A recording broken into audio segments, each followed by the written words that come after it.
పొద్దున్నే లేచి నా మొఖం నేనే చూసుకున్నట్టుగుంది. చాలా అయితే హుషారుగా ఉంది. ఇల్లు అయితే చిమ్మేసి తడిబట్ట పెట్టి వాకిలి చిమ్మి ముగ్గు కూడా వేసి పైకొచ్చాను. రాత్రి మిగిలిన గిన్నెలన్నీ కడిగేశాను. టిఫిన్ కింద అయితే ఉప్మా చేశాను. ఆ గిన్నెలు కూడా కడిగేసి పక్కన పెట్టాను. ఈరోజు నేను వండేది నాటుకోడి పులుసు రాగి సంగటి. ఇది మామూలు కోడి కాదు, పందెం కోడి కాదు, మిల్లెట్ కోడి. ఈ వీడియో ఇప్పుడు కాదులేండి.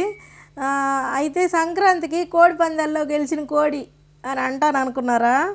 గెలిచిన కోడిని వండేంత సీన్ నాకు లేదు, కానీ ఇది మాత్రం మిల్లెట్ కోడి.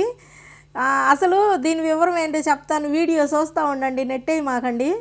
ఒక పక్క ఏమో కోళ్ళకు రోగం వస్తుంది, కోడిని తినబాకండి అంటారు. ఇంకో పక్క ఏమో గుడ్డు తినబాకండి అంటారు. కొంతమంది ఏమో పాలు తాగొద్దా ఈ కల్తీ అంటారు. మటన్ తిందామంటే అది మేకో పొట్టేలో తెలియదు. ఈ మధ్య కొత్తగా ఇంట్లో హార్పిక్ లైజాలు వాడటం వల్ల గర్భ సంబంధిత రోగాలు వస్తున్నాయి అంటున్నారు. ఏమీ తినొద్దంటే ఎట్ట బతకాలి? అందుకే బాగా ఆలోచించి బేభత్సంగా ఒక నిర్ణయానికి అయితే వచ్చి వంటింట్లోకి అయితే వెళ్ళాను. కొత్తిమీర పుదీనా వేసి టమాటా పచ్చడి చేసి వేడి వేడి అన్నంలో నెయ్యి వేసుకొని తిందాం అనుకునే లోపు మా సార్ ఈ నాటుకోడిని తెచ్చారు. అయితే ఇది మా సారును వాళ్ళ ఫ్రెండ్ కలిసి కోడిని కొని జీడిపప్పు, జొన్నలు, సజ్జలు, రాగులు అన్ని రకాల మిల్లెట్స్ వేసి పెంచారంట. పాపం ఈ రోజుతో ఈ కోడికి నూకలు జల్లిపోయినట్టుండే. రెడీ చేశాక ఒక అరకేజీ అయితే తెచ్చారు. పులుసు పెట్టి రాగి ముద్ద అయితే చేయమని అని అన్నారు. అందుకే మ్యారినేట్ చేసి 3 గంటలు పక్కన పెట్టి ఉల్లిగడ్డ, పచ్చిమిరకాయలు, టమాటాలు అన్నీ కోసి కూర వండేసాను. ఏంటోనబ్బా ఈ మధ్య నేను 5 స్టార్ షెఫ్ లాగా ఫీల్ అయిపోతున్నాను.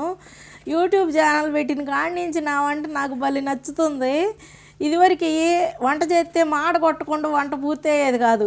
ఆఖరికి పాలు కాచినా పొంగిపోని రోజే లేదు. తీరా పొంగి సగం పాలు పోయినాయి అనుకో, పాలు పొంగితే మంచిదేలే అనుకొని నా పొజం నేనే తట్టుకునేదాన్ని. కాబట్టి ఇట్లా జొన్నలు, రాగులు, సజ్జలు, జీడిపప్పు అన్నీ వేసి పెంచిన కోడి కాబట్టి మిల్లెట్ కోడి అన్నానరా. ఎలా ఉంది? టైటిల్ బాగుందా? అయితే వంట ఎట్టుంది? నా వంట కూడా నచ్చితే కనుక ప్లీజ్ సబ్స్క్రైబ్ వచ్చేసి గంట కొట్టండి అబ్బా, సపోర్ట్ చేయండి. అయి కల్తీ ఈ కల్తీ, అయి తినబాకండి ఇది తినబాకండి అని చెప్పే వాళ్ళంతా మన ఆరోగ్యం కోసం మనందరం సంతోషంగా ఉండాలని చెప్పేవాళ్ళే. అందులో తప్పేమీ లేదు, నేనేం తప్పు పట్టట్లేదు. ఒక రకంగా ఆ మాటలన్నింటినీ చూసుకొని నన్ను నేను మోటివేట్ చేసుకొని నా లైఫ్ స్టైల్ మొత్తం మార్చుకోవాలని డిసైడ్ అయిపోయాను. ఇక నుంచి మంచి మంచి వీడియోస్, మోటివేషనల్ వీడియోలు అయితే పెడతాను.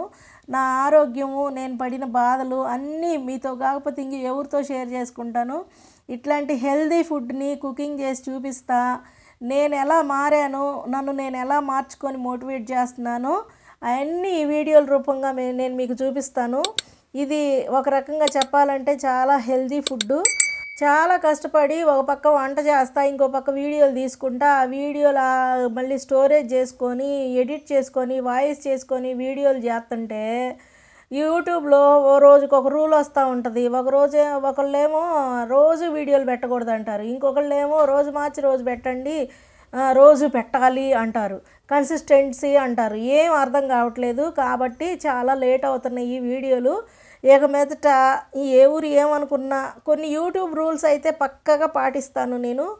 ఆ యూట్యూబ్ రూల్స్ ప్రకారమే చేస్తున్నాను వీడియోలు. మంచి మంచి వీడియోలు, కంటెంట్ ఉన్న వీడియోలు వస్తాయి.